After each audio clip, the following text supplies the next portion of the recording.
ইসলাম ধর্ম যারা গ্রহণ করেছেন তাদের মধ্যে পঞ্চম নম্বর সাহাবী ছিলেন আবু যর গিফারী রাদিয়াল্লাহু আনহু।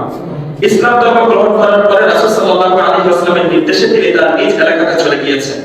এরপর রাসূল সাল্লাল্লাহু আলাইহি ওয়াসাল্লাম যখন মক্কাতুল মুকাররমা থেকে হিজরত করে যখন মদিনাতুল মুনাওয়ারায় গিয়েছেন, তখন আবু যর গিফারী রাদিয়াল্লাহু আনহু তিনি মদিনাতে চলে গিয়েছেন এবং পরবর্তী সময়ে তিনি তার ইন্তিকালের পূর্বে রাবাসা নামক একটি অঞ্চল ছিল, সেই অঞ্চলে তিনি থাকতেন। এমনকি 32 হিজরি সনে তিনি ইন্তিকাল করেছেন। যে আলাইহি হুল্লাতুন ওয়া আলা মুনাফিহি হুল্লা, যে এমন একজন ব্যক্তিকে আমি রাবাসা নামক অঞ্চলে দেখতে পেলাম যে ব্যক্তির গায়ের মধ্যে আলহামদুলিল্লাহ মহিয়ান মরিয়ান সর্বশক্তিমান বিশ্বজাহানের একচ্ছত্র অধিপতি আল্লাহ সুবহানাহু ওয়া তাআলার দরবারে আমরা লাখো কোটি শুকরিয়া জ্ঞাপন করছি যে মহান রব্বুল কারীম আজকে আমাদেরকে জুমার সালাত আদায়ের উদ্দেশ্যে মসজিদে আসার তৌফিক দান করেছেন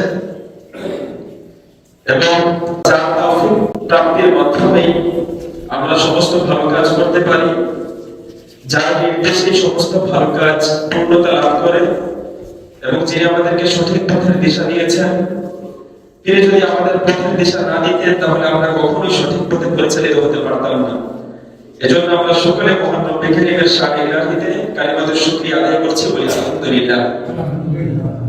এবং লাখো কোটি দুরূদ সালাম পেশ করছি বিশ্ব মানবতার মুক্তির দিশারি সর্বকালের সর্বশ্রেষ্ঠ মহামানব সাইয়্যিদুনা ওয়া কুদওয়াতুনা, আমাদের নেতা, আমাদের আদর্শ সাইয়্যিদুল মুরসালিন ওয়া খাতামুন নবিয়্যিন বিশ্বনবী মুহাম্মদুর রাসূলুল্লাহ সাল্লাল্লাহু আলাইহি ওয়াসাল্লামের প্রতি আল্লাহ তাআলা যাকে গোটা বিশ্ব জগতের জন্য রহমত, মুমিনদের জন্য নিয়ামত এবং সমস্ত মানব জাতির জন্য প্রমাণ স্বরূপ প্রেরণ করেছেন, এজন্য আমরা সকলে একবার করি সাল্লাল্লাহু আলাইহি ওয়াসাল্লাম। এবং আল্লাহ তাআলার নিকট কায়মনোবাক্যে দোয়া করছি আল্লাহ তাআলা আমাদের দুরূদ এবং সালাম প্রিয় নবী সাল্লাল্লাহু আলাইহি ওয়াসাল্লামের রওজা মুবারকে পৌঁছিয়ে দিন, সকলে বলেন আমিন। এবং তার সাথে বর্ষিত হোক নবী সাল্লাল্লাহু আলাইহি ওয়াসাল্লামের পরিবারবর্গ, সৌভাগ্যবান চিরধর্ষণ সাহাবায়ে কেরাম এবং কিয়ামত পর্যন্ত আগত সমস্ত একনিষ্ঠ অনুসারীদের উপর। মুহতারাম হাজিরিন, গত জুমাতে আমরা ইসলামের বাকস্বাধীনতার নীতি শীর্ষক বিষয়ে আমরা আলোচনা করেছিলাম এবং সেই আলোচনার মাধ্যমে আমাদের সামনে একটি বিষয় স্পষ্ট হয়েছে, তা হলো মহান আল্লাহ রাব্বুল আলামিন ইসলামে প্রত্যেক ব্যক্তিকে কথা বলার স্বাধীনতা দিয়েছে, কিন্তু সেই কথা বলার ক্ষেত্রে রয়েছে কিন্তু কিছু নীতি, কিছু নৈতিকতা, কিছু আদব, কিছু শিষ্টাচার, কিছু দায়িত্ব এবং কিছু জবাবদিহিতা রয়েছে। একজন ব্যক্তি ইচ্ছা করলেই যে কোনো কথা বলতে পারবে না। ইসলাম একজন ব্যক্তিকে কথা বলার স্বাধীনতা দিয়েছে, তবে সেখানে কিছু সীমাবদ্ধতা দিয়েছে এবং কিছু শর্ত দিয়েছে, যে শর্তের আলোকে একজন ইমানদার ব্যক্তি তার বাকশক্তিকে সে ব্যবহার করবে।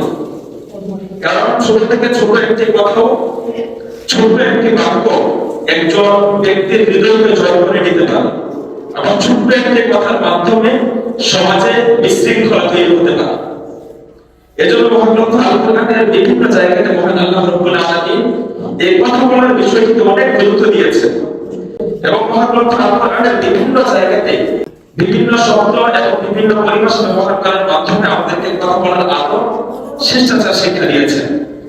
যে কখন আমরা সঠিক কথা বলবো, কখন আমরা সত্য কথা বলবো, কখন আমরা ন্যায় এবং ইনসাফপূর্ণ কথা বলবো এবং কখন কথা বলার চেয়ে চুপ থাকা উত্তম, এই বিষয়ে দিক নির্দেশনা মহান গ্রন্থ আল কোরআনে আল্লাহ রাব্বুল আলামিন আমাদেরকে দিয়েছেন। তো গত খুতবাতে আমাদের সামনে যদিও বিষয়টি স্পষ্ট হয়েছে, কিন্তু একটি বিষয় আমাদের সামনে অসম্পূর্ণ ছিল, সেটা হচ্ছে মহান আল্লাহ রাব্বুল আলামিন মহান গ্রন্থ আল কোরআনের বিভিন্ন জায়গাতে যে কথা বলার ক্ষেত্রে বিভিন্ন পরিভাষা ব্যবহার করেছেন আমাদেরকে কথা বলার আদব, শিষ্টাচার শিক্ষা দেওয়ার জন্য। তো সেই কোরআনে সেই পরিভাষাগুলো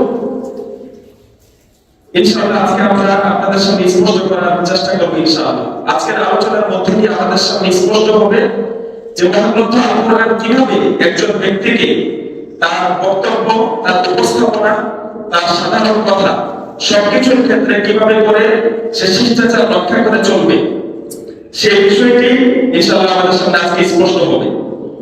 মহান আল্লাহ রাব্বুল আলামিন মহান গ্রন্থ আল কোরআনের সর্বপ্রথম কথা বলার ক্ষেত্রে যে পরিভাষা ব্যবহার করেছেন সেটা মহাগ্রন্থ আল কোরআনের দ্বিতীয় সূরা সূরা আল বাকারা 83 নম্বর আয়াতে আল্লাহ রাব্বুল আলামিন ইরশাদ করেছেন ওয়াকাউলু লিন-নাসি হুসনা, যখন তোমরা কথা বলবে তখন সুন্দর কথা বলবে, উত্তম ভাবে কথা বলবে। অর্থাৎ এই সূরাতুল বাকারা 83 তম আয়াত মূলত বনি ইসরাইল সম্প্রদায়ের কাছ থেকে আল্লাহ তাআলা কিছু বিষয়ে তিনি প্রতিশ্রুতি দিয়েছেন। তো সেই প্রতিশ্রুতির বিষয়গুলো সূরাতুল বাকারা 83 তম আয়াতে আল্লাহ তাআলা উল্লেখ করেছেন। তো সেই আয়াতে যদিও বনি ইসরাইলের কাছ থেকে প্রতিশ্রুতি নেওয়ার বিষয়টি উল্লেখ করা হয়েছে, কিন্তু সেই প্রতিশ্রুতির সেই বিষয়গুলো কিয়ামত পর্যন্ত আগত সমস্ত মানুষের জন্য এটা প্রযোজ্য।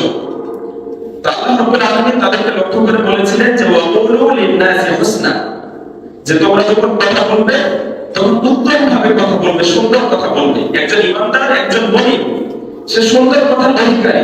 সে যখন কথা বলবে মার্জিত ভাবে কথা বলবে, সে সুন্দর ভাবে, উত্তম ভাবে কথা বলবে, সে ন্যায়সঙ্গত কথা বলবে, সে ইনসাফপূর্ণ কথা বলবে।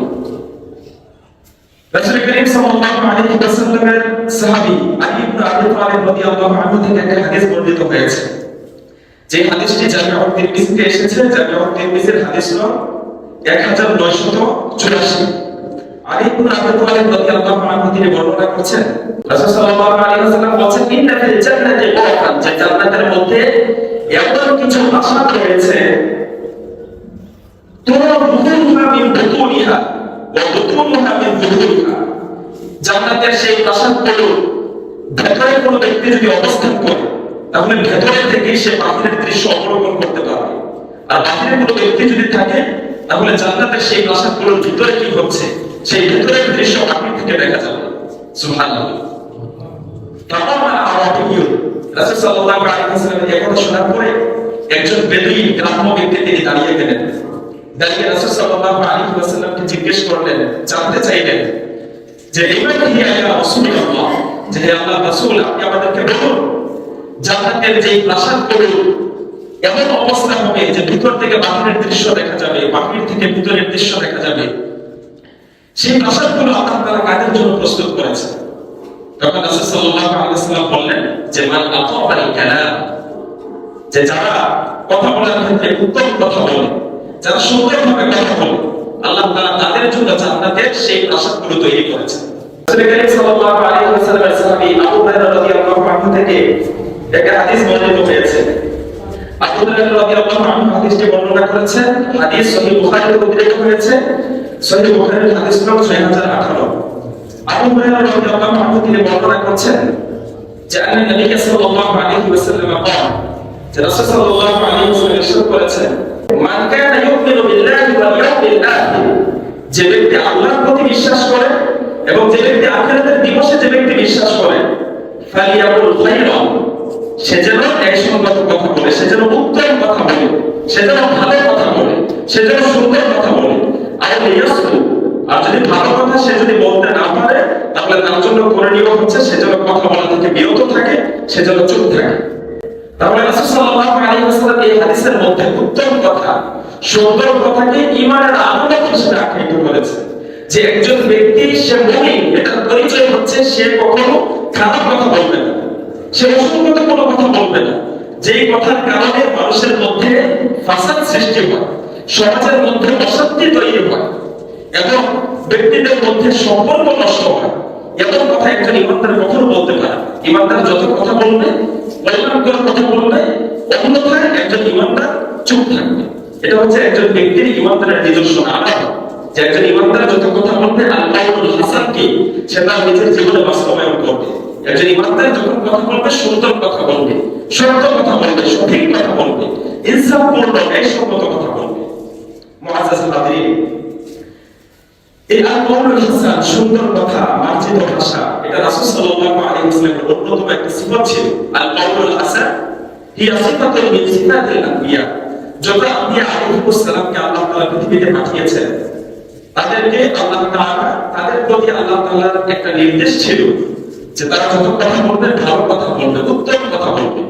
এমনকি মহাগ্রন্থ আল কোরআনে আল্লাহ সুবহানাহু ওয়া তাআলা বলেছেন যে পৃথিবীতে সবচেয়ে উত্তম, সবচেয়ে হাসান, সবচেয়ে সুন্দর কথা হচ্ছে ওয়ামান আহসানু কাওলান মিম্মান দাআ ইলাল্লাহ, যে ব্যক্তি মানুষকে আল্লাহর দিকে আহ্বান করে ওই ব্যক্তির কথা চেয়ে সুন্দর কথা, উত্তম কথা কার কথা হতে পারে? অতএব পৃথিবীতে আল্লাহর দিকে মানুষকে আহ্বান করা, কল্যাণের দিকে আহ্বান করা, কল্যাণের কথা বলা, এটা হচ্ছে পৃথিবীতে সবচেয়ে উত্তম কথা। এটা আল্লাহ রাব্বুল আলামিন মহাগ্রন্থ আল কোরআনে উল্লেখ করেছেন। ইন্নী আরা সিনাতা রাসূলিল্লাহি সাল্লাল্লাহু আলাইহি ওয়াসাল্লাম ফি তাওরাত। তাওরাতের মধ্যে রাসূল সাল্লাল্লাহু আলাইহি ওয়াসাল্লামের কিছু গুণাবলী রয়েছে। অর্থাৎ এই শেষ জামানায় পৃথিবীতে সর্বশেষ নবী যে আগমন করবেন, পূর্ববর্তী সমস্ত কিতাবে নবী সাল্লাল্লাহু আলাইহি ওয়াসাল্লামের গুণাবলী এবং তিনি যে শেষ জামানায় আগমন করবেন সেই বিষয়গুলো উল্লেখ করা হয়েছে। তাদের ইবনে ওমর রাদিয়াল্লাহু আনহু বলছেন যে আমি তাওরাতের মধ্যে রাসূল সাল্লাল্লাহু আলাইহি ওয়াসাল্লামের কিছু গুণাবলী দেখতে পেয়েছি। সেই তাওরাতের মধ্যে রাসূল সাল্লাল্লাহু আলাইহি ওয়াসাল্লামের যে গুণাবলীগুলো উল্লেখ করা হয়েছে সেটার মধ্যে কিছু গুণাবলী হচ্ছে যে লাইসা বিফাদলি ওয়ালা ওয়ালিদ, যে রাসূল সাল্লাল্লাহু আলাইহি ওয়াসাল্লাম তিনি কোমল হৃদয়ের অধিকারী হবেন। তিনি যখন কথা বলবেন সুন্দর কথা বলবেন, নরম ভাষায় কথা বলবেন। এই আল কওলুল হাসানের বিপরীত আরেকটি পরিভাষা আল্লাহ রাব্বুল আলামিন মহাগ্রন্থ আল কোরআনে উল্লেখ করেছেন, সেটা হচ্ছে আল কওলুস সু, মন্দ কথা, খারাপ কথা। এটা হচ্ছে সুন্দর কথা। আল কওলুল হাসানের বিপরীত পরিভাষা সেটা হচ্ছে আল কওলুস সু, মন্দ কথা, খারাপ কথা। যে বিষয়টি মহান আল্লাহ রাব্বুল আলামিন মহাগ্রন্থ আল কোরআনের চতুর্থ সূরা সূরাতুন নিসা 148তম আয়াতে তিনি ইরশাদ করেছেন যে লা ইউহিব্বুল্লাহুল জাহরা বিসসুই মিনাল কওল, যে আল্লাহ তাআলা মন্দ কথা প্রকাশিত হওয়াকে পছন্দ করেন না। যে কোনো ব্যক্তি মন্দ কথা বলবে, খারাপ কথা বলবে, এটাকে আল্লাহ রাব্বুল আলামিন কখনো পছন্দ করেন না। রাসূল কারীম সাল্লাল্লাহু আলাইহি ওয়াসাল্লামের একজন সাহাবী ছিলেন আবু যর গিফারী রাদিয়াল্লাহু আনহু, এবং তিনি খুব দুনিয়া বিমুখ সাহাবী ছিলেন। এমনকি এই পৃথিবীর মধ্যে আবু যর গিফারী রাদিয়াল্লাহু আনহুর ব্যাপারে রাসূল সাল্লাল্লাহু আলাইহি ওয়াসাল্লাম তিনি ইরশাদ করেছেন যে মা আকাল্লাতিল গাদা ওয়া আকাল্লাতিল খাদরা আসতাqa লাহজাতান মিন আবিতা, যে এই ধূসর মাটির উপরে এবং সবুজ আকাশের নিচে সবচেয়ে সত্যবাদী সাহাবী হচ্ছেন আমার সাহাবী আবু যর গিফারী রাদিয়াল্লাহু আনহু।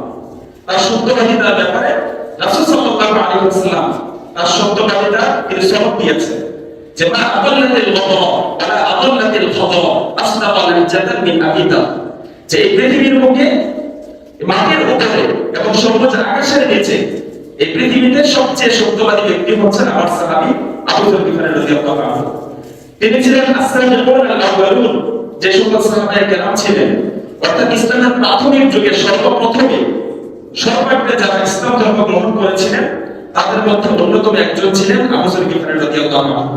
এবং তার ব্যাপারে সিয়ারুল আ'লামিন নুবুওয়াতে উদ্ধৃত হয়েছে যে আবু যর গিফারী রাদিয়াল্লাহু আনহু ইসলাম ধর্ম যারা গ্রহণ করেছেন তাদের মধ্যে পঞ্চম নম্বর সাহাবী ছিলেন আবু যর গিফারী রাদিয়াল্লাহু আনহু। ইসলাম ধর্ম গ্রহণ করার পরে রাসূল সাল্লাল্লাহু আলাইহি ওয়াসাল্লামের নির্দেশে তিনি তার নিজ এলাকাতে চলে গিয়েছেন। এরপর রাসূল সাল্লাল্লাহু আলাইহি ওয়াসাল্লাম যখন মক্কাতুল মুকাররমা থেকে হিজরত করে যখন মদিনাতুল মুনাওয়ারায় গিয়েছেন, তখন আবু যর গিফারী রাদিয়াল্লাহু আনহু তিনি মদিনাতে চলে গিয়েছেন। এবং পরবর্তী সময়ে তিনি তার ইন্তেকালের পূর্বে নামাজ নামক একটি অঞ্চল ছিল, সেই অঞ্চলে তিনি থাকতেন। এমনকি 32 হিজরি সনে তিনি ইন্তেকাল করেছেন। তো সেই সাহাবী আবু যর গিফারী রাদিয়াল্লাহু আনহু যিনি সর্বাগ্রে ইসলাম ধর্মে অগ্রগামী যে সকল সাহাবায়ে কেরাম ছিলেন তাদের অন্যতম একজন ছিলেন আবু যর গিফারী রাদিয়াল্লাহু আনহু। মহান আল্লাহ রাব্বুল আলামিন মহাগ্রন্থ আল কোরআনে নবম সূরা সূরাতুত তাওবার 100তম আয়াতে তিনি ইরশাদ করেছেন যে ওয়াসাবিকুনা আল-আউয়ালুনা মিনাল মুহাজিরিন ওয়াল আনসার, যে মুহাজির এবং আনসার সাহাবীদের মধ্যে যারা অগ্রগামী অর্থাৎ যারা সর্বাগ্রে ইসলাম ধর্ম গ্রহণ করেছে, ওয়াল্লাযীনা তাবাউহুম বিইহসান, এবং নিষ্ঠার সাথে এই অগ্রগামী সাহাবীদের যারা অনুসরণ করবে, রাদিয়াল্লাহু আনহুম ওয়া রাদু আন, আল্লাহ তাআলা তাদের প্রতি সন্তুষ্ট এবং তারাও আল্লাহ তাআলার প্রতি সন্তুষ্ট। ওয়া আ'আদ্দা লাহুম জান্নাত, আল্লাহ তাআলা এই সকল ব্যক্তিদের জন্য এমন জান্নাত প্রস্তুত করে রেখেছেন তাজরি মিন তাহতিহাল আনহার, যে জান্নাতের তলদেশে নহর প্রবাহিত হয়। যালিকাল ফাওজুল আযীম, আর এটাই হচ্ছে মহাসফলতা। তো কেমন সাহাবী ছিলেন? ইসলাম ধর্মে পঞ্চম নম্বর সাহাবী ছিলেন আবু যর গিফারী রাদিয়াল্লাহু আনহু, এবং যার সত্যবাদিতার ব্যাপারে রাসূল সাল্লাল্লাহু আলাইহি ওয়াসাল্লাম তিনি ঘোষণা দিয়েছেন যে এই পৃথিবীতে সবচেয়ে সত্যবাদী ব্যক্তি হচ্ছে আমার সাহাবী আবু যর গিফারী। সে আবু যর গিফারী রাদিয়াল্লাহু আনহুর ব্যাপারে বিখ্যাত তাবেঈ মারওয়ান ইবনে সুওয়াইদ রাহিমাহুল্লাহ তিনি একটি ঘটনা বর্ণনা করেছেন যে আমি রামাজান নামক এলাকায় গিয়েছি, এবং রামাজান নামক এলাকায় যাওয়ার পরে আমি আবু যর গিফারী রাদিয়াল্লাহু আনহুকে দেখতে পেলাম যে আলাইহি হুল্লাতুন ওয়া আলা মুনাফিহি হুল্লা, যে আমি দেখতে পেলাম যে এমন একজন ব্যক্তিকে আমি রামাসানাবাদ অঞ্চলে দেখতে পেলাম যে ব্যক্তির গায়ের মধ্যে ইয়ামানি চাদর, ইয়ামানি দামি চাদর যিনি গায়ে দিয়ে আছেন এবং তার পিছনে পিছনে তার গোলাম হাঁটছে, এমনকি তার গোলামের গায়েও ঠিক একই চাদর, অর্থাৎ গরিবের গায়ে যেই পোশাক যেই চাদর ঠিক একই চাদর তার গোলামের গায়ে। কিন্তু এটা তো আমাদের সমাজে স্বাভাবিকভাবে কি দেখা যায়, মালিকের পোশাক তার চলাফেরা তার লাইফস্টাইল একরকম থাকে, আর তার কর্মচারী যারা তাদের চলাফেরা এবং তাদের পোশাক আশাক লেবাস ভিন্ন রকম থাকে, থাকে কি থাকে না থাকে। এমনকি পোশাকের মাধ্যমে বোঝা যায় যে কোনটা মালিক কোনটা কর্মচারী। কিন্তু তিনি রামাসানাবাদ অঞ্চলে আবু সাঈদ গিফারী রাদিয়াল্লাহু আনহুকে এমন অবস্থায় দেখতে পেলেন যে তার গায়ে লাল ইয়ামানি চাদর, এমনকি তার গোলামের গায়ে ঠিক একই লাল ইয়ামানি চাদর। সুবহানাল্লাহ। আবু সাঈদ গিফারী রাদিয়াল্লাহু আনহু জিজ্ঞাসা করেছেন যে এটার কারণ কি? কারণ সাধারণত মালিক এমনকি গোলাম তাদের পোশাকের মধ্যে তো বৈষম্য থাকে, পার্থক্য থাকে, কিন্তু এখন কিন্তু আমরা কোনো পার্থক্য দেখতে পাচ্ছি না। তখন আবু সাঈদ গিফারী রাদিয়াল্লাহু আনহু তিনি তার জীবনের একটি ঘটনা বর্ণনা করেছেন যে ইন্নী সারাতু রাজুলা, যে একবার কোন একজন ব্যক্তির সাথে কোন একটা বিষয়ে আমার তর্ক বেঁধে গিয়েছে, অর্থাৎ ওই ব্যক্তির সাথে কথা কাটাকাটি হয়েছে। তো কথা কাটাকাটি এক পর্যায়ে ফাইয়াতুহু বিউম্মিহি, আমি ওই ব্যক্তিকে তার মায়ের নাম নিয়ে আমি তাকে খোঁটা দিয়েছি যে আপনার সন্তান কারো মায়ের সন্তান। এই কথা বলার পরে ওই ব্যক্তি রাসূল সাল্লাল্লাহু আলাইহি ওয়াসাল্লামের কাছে গিয়ে অভিযোগ করেছে যে ইয়া রাসূলুল্লাহ, সে আমাকে এই কথা বলেছে। তখন রাসূল সাল্লাল্লাহু আলাইহি ওয়াসাল্লাম আবু সাঈদ গিফারী রাদিয়াল্লাহু আনহু ডেকে আনলেন, ডেকে এনে জিজ্ঞাসা করলেন যে আয়াতাহু বিউম্মিহি, আয়াতাহু বিউম্মি, তুমি তো ওই ব্যক্তিকে তার মায়ের নাম নিয়ে তুমি তাকে খোঁটা দিয়েছো। ইন্নাকা মুরুন ফিকা জাহিলিয়া, নিশ্চয়ই তোমার মধ্যে সেই জাহিলি যুগের অজ্ঞতা এবং অন্ধকার এখনো তোমার মধ্যে রয়ে গিয়েছে। নাউজুবিল্লাহ। আমরা জাহিলিয়াত বলতে কি বুঝি?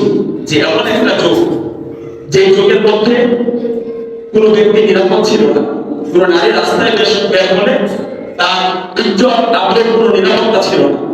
এমনকি সামান্য তুচ্ছ বিষয়কে কেন্দ্র করে যে যুগে মানুষ বছরের পর বছর যুদ্ধ বিগ্রহ যাদের মধ্যে চলত, তো সেই যুগটাকে আমরা জাহিলিয়াত বলি, অর্থাৎ অন্ধকারের যুগ।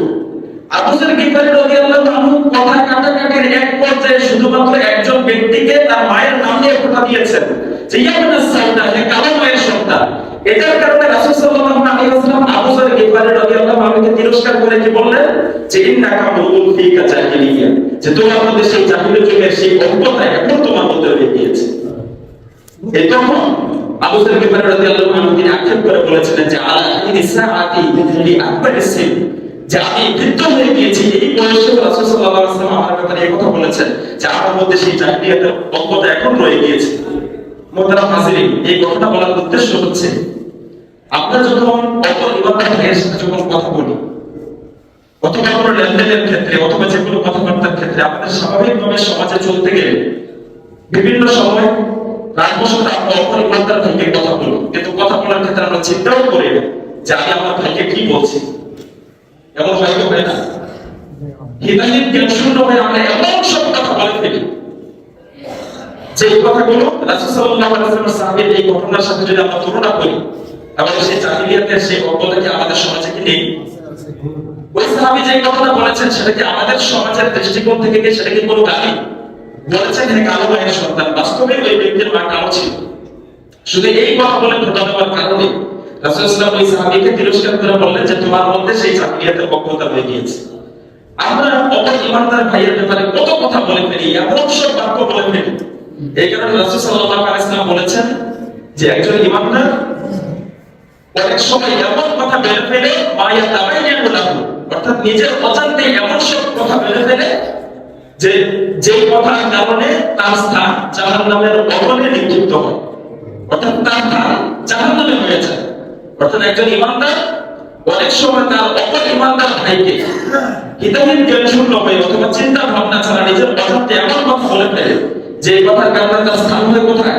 জাহান্নামের অতল গহ্বরে।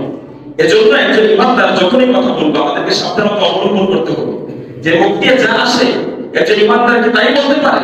কখনোই নয়। একজন ইমানদার যখন কথা বলবে ওয়াকুলু লিন-নাসি হুসনা, মহাগ্রন্থ আল কোরআনের দিক নির্দেশনা হচ্ছে একজন ইমানদার সে উত্তম কথা বলবে। মন্দ কথা থেকে সে বিরত থাকবে।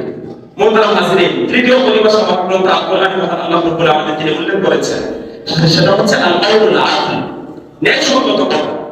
মহাগ্রন্থ আল কোরআনের 6ঠ সূরা সূরাতুল আনআমের 152 আয়াতে আল্লাহ রাব্বুল আলামিন ইরশাদ করেছেন যে ওয়াইদা কুনতুম ফাআদিলু, যখন তোমরা কথা বলবে ইনসাফপূর্ণ কথা বলবে, ন্যায়সঙ্গত কথা বলবে, এমন কথা বলবে যে কথার মধ্যে কোনো বাড়াবাড়িও থাকবে না, এমন কথা বলবে যে কথার মধ্যে কোনো ছাড়াছাড়িও থাকবে না, বরং যেটা সত্য সেটাই বলবে, সেখান থেকে কোনো বাড়িও বলবে না, সেখান থেকে কোনো কিছু কমিও বলবে না। এটা হচ্ছে ইনসাফপূর্ণ কথা।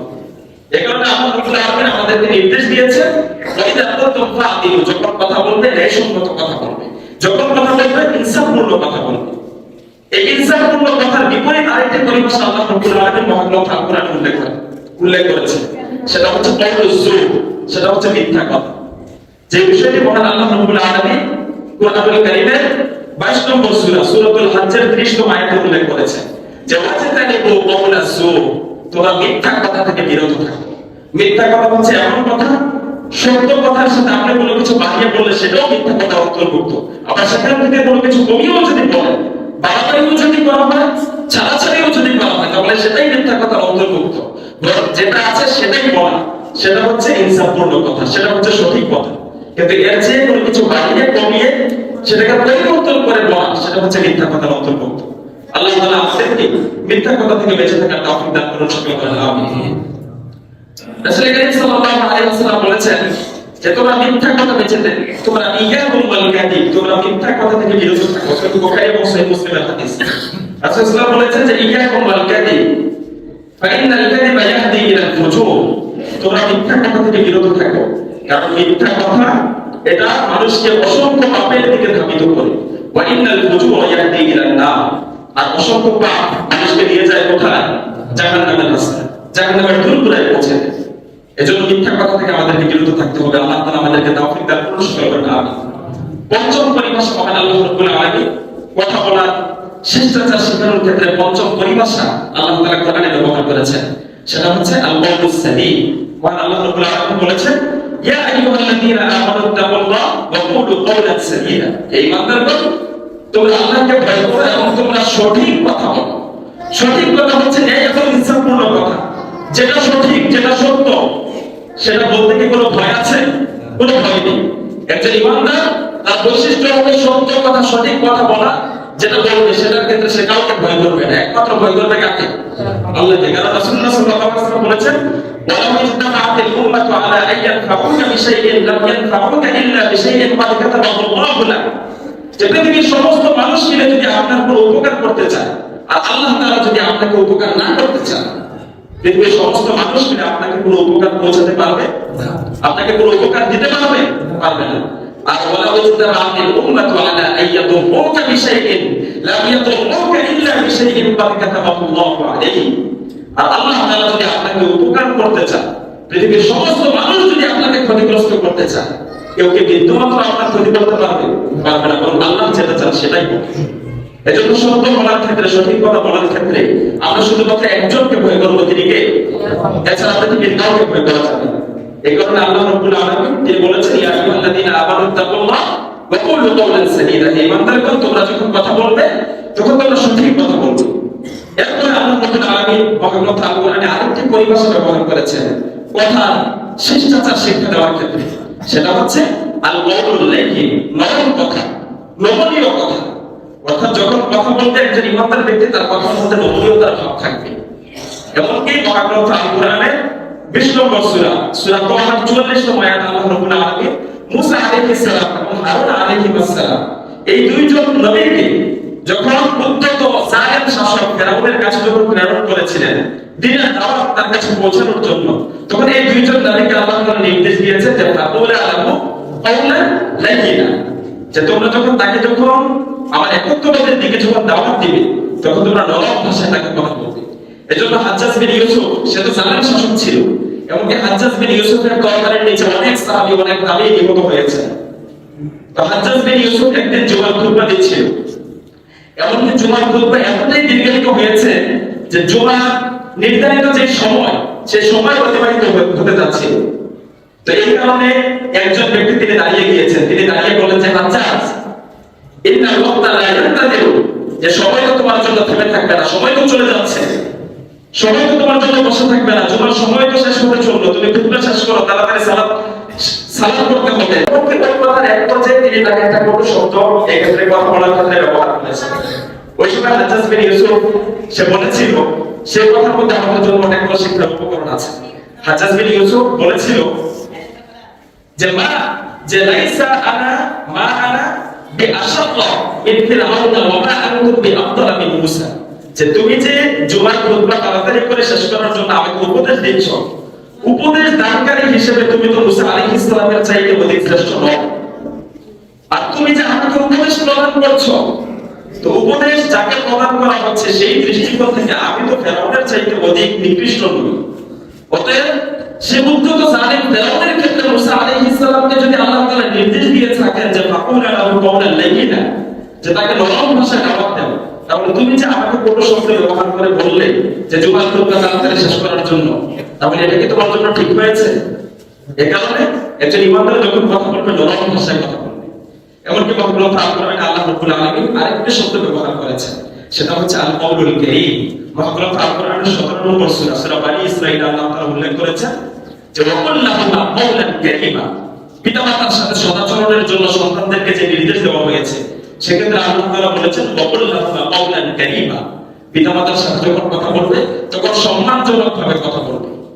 এমন কথা বলবে না যে কথার কারণে তাদের সম্মান লঙ্ঘিত হয়, সেখানে বিব্রত হয়ে যায়, এমন কোনো কথা বলবে না। অর্থাৎ পিতামাতার সাথে সন্তান যখন কথা বলবে তাদের সম্মান বজায় রেখে কথা বলবে। এটা মহাগ্রন্থ আল কোরআনে আল্লাহ রাব্বুল আলামিন নির্দেশ দিয়েছেন। এছাড়াও আল্লাহ রাব্বুল আলামিন আরো কয়েকটি পরিভাষা উল্লেখ করেছেন, যদিও আমাদের সময় খুব সংক্ষিপ্ত, এই কারণে সেই বিষয়গুলো নিয়ে আলোচনা করতে পারবো না। তা আজকের আলোচনার মাধ্যমে আমাদের সামনে এই বিষয়টি স্পষ্ট হয়েছে যে মহাগ্রন্থ আল কোরআনের বিভিন্ন জায়গাতে আল্লাহ রাব্বুল আলামিন আমাদেরকে কথা বলার বিভিন্ন পরিভাষা ব্যবহার করার মাধ্যমে কথা বলার আদব এবং শিষ্টাচার আমাদেরকে শিক্ষা দিয়েছেন। যে একজন ইমানদার সে যখন কথা বলবে ইনসাফপূর্ণ কথা বলবে, সে মন্দ কথা থেকে বিরত থাকবে। রাসূল কারীম সাল্লাল্লাহু আলাইহি ওয়াসাল্লাম বলেছেন যে ফালিয়াকুল খায়রান আও লিয়াসমুত, একজন ইমানদারের পরিচয় হচ্ছে সে কল্যাণের কথা বলবে, সে যখন কথা বলবে কল্যাণকর কথা বলবে, অন্যথায় লিয়াসমুত, সে বিরত থাকবে, কথা বলা থেকে সে বেঁচে থাকবে। এমনকি একজন সাহাবী রাসূল সাল্লাল্লাহু আলাইহি ওয়াসাল্লামকে জিজ্ঞাসা করেছেন, ইয়া রাসূলুল্লাহ, আপনি আমার ব্যাপারে কোন বিষয়টাকে সবচেয়ে বেশি ভয় করেন? রাসূল সাল্লাল্লাহু আলাইহি ওয়াসাল্লাম জিহ্বার মধ্যে হাত দিয়ে বললেন যে আমি এটা বেশি ভয় করছি। অর্থাৎ তুমি জিহ্বাকে সংযত করো, জিহ্বাকে সংযত করার উদ্দেশ্য হচ্ছে যে তুমি বেশি কথা বলা থেকে বিরত থাকো।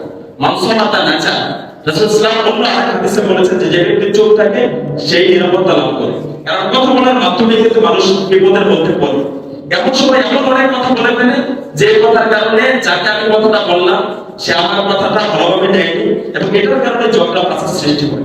সে যদি ওই কথা থেকে যদি বিরত থাকতো তাহলে কিন্তু এখানে ঝগড়া ফাসাদ তৈরি হওয়ার কোনো সম্ভাবনা ছিল না, ঠিক কিনা বলেন?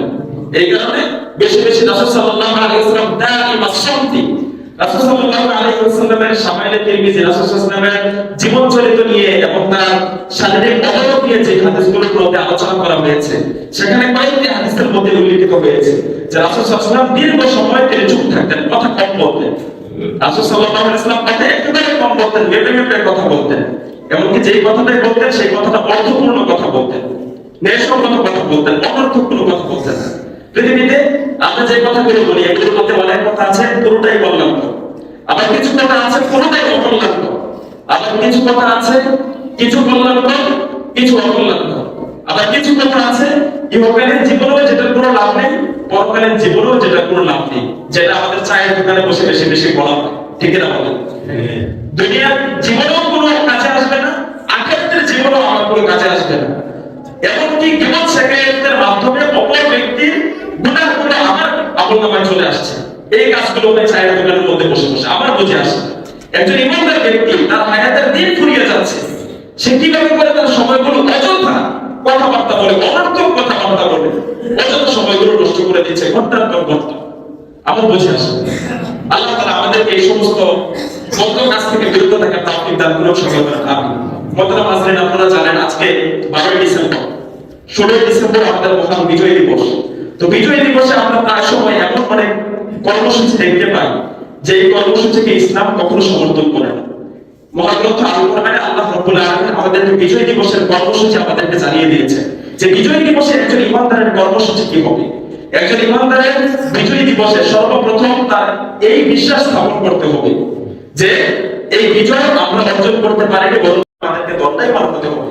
এই বিষয়ের উপর যারা বিশ্বাস করে তারা বলে যে কামিন ফিয়াতিন কালিলাতিন ওয়ালাগাত ফিয়াতান কাসীরাতান বিইذنিল্লাহ। কত ছোট দল আছে, সেই ছোট দল বিরাট দলের উপর বিজয় হয়েছে একমাত্র একজনের ইশারায়। এদিকে কত ছোট ছোট দলের মাধ্যমে বিরাট দলকে আল্লাহ তাআলা বিজয় দান করেছেন না? এটা একমাত্র কার মাধ্যমে হয়েছে? আল্লাহর মাধ্যমে। আবার কত বড় বড় দল ছোট দলের কাছে পরাজয় লাভ করেছে, সেটা একমাত্র কার নির্দেশে হয়েছে? অতএব আমাদের যে বিজয় অর্জিত হয়েছে সেই বিজয় এটা আমাদের কোনো অর্জন নয়, বরং এটা আমাদেরকে দান করেছেন কে? আল্লাহ তাআলা। এই কারণে বিজয় দিবসের কর্মসূচি আল্লাহ তাআলা আমাদেরকে শিখিয়ে দিয়েছেন যে ইযা জাআ নাসরুল্লাহি ওয়াল ফাত, যখন আল্লাহর সাহায্য এবং বিজয় যখন আসবে, ওয়ারাআইতান নাস, এবং মানুষদেরকে যখন আপনি দেখতে পাবেন ইয়াদখুলুনা ফি দীনিল্লাহি আফওয়াজা, যে মানুষ দলে দলে আল্লাহর দ্বীনে প্রবেশ করছে, ফাসাব্বিহু বিহামদি রাব্বিক, তখন আপনি আল্লাহর নামের তাসবিহ পাঠ করবেন, আল্লাহ তাআলার প্রশংসা করবেন, তার কৃতজ্ঞতা জ্ঞাপন করবেন, ওয়াস্তাগফিরহু, এবং নিজের কৃতকর্মের জন্য আল্লাহর কাছে ক্ষমা প্রার্থনা করবেন। তাহলে বিজয় দিবসের কর্মসূচি হচ্ছে দুটি। একটি হচ্ছে আল্লাহ তাআলার শুকরিয়া কৃতজ্ঞতা জ্ঞাপন করা, তার প্রশংসা করা। দ্বিতীয় কর্মসূচি হচ্ছে নিজের কৃতকর্মের জন্য আল্লাহর কাছে ক্ষমা প্রার্থনা করা। এটা হচ্ছে বিজয় দিবসের কর্মসূচি। কিন্তু বিজয় দিবসের এই কর্মসূচি কোরআন যেটা আমাদেরকে বলে দিয়েছে, সেই কর্মসূচিকে উপেক্ষা করে বিজয় দিবসে এমন সব কাজ করা হচ্ছে যে কাজের সাথে ইসলামের কোনো সম্পর্ক নেই। আমাদেরকে সবসময় একটা বিষয় মনে রাখতে হবে, মহান আল্লাহ রাব্বুল আলামিন একজন ইমানদারের জন্য সারা জীবনে চলার জন্য যে কোনো বিপদ অথবা সুখের মুহূর্তে শুধুমাত্র একটা মূলনীতি ফলো করলে আমাদের জীবন সুন্দর হয়ে যাবে, আমাদের মনে কোনো দুঃখ কষ্ট থাকবে না।